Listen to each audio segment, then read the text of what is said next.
Stará jabloň. Na samom konci poľa, ktoré celé generácie obyvateľov obce starostlivo obrábali, stojí jabloň, nenápadná, no výnimočná. Jej pôvod je zahalený rúškom tajomstva.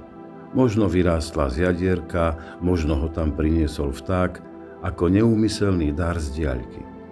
V neľahkých podmienkach vo výške 860 metrov nad morom vzdoruje jabloň už viac ako 150 rokov vetrom, dažďom, snehovým výchryciam aj páľavám. Z miesta zvaného Diel ticho dohliada na obec pod ňou, ako nemý svedok jej radostí, starostí i zmien.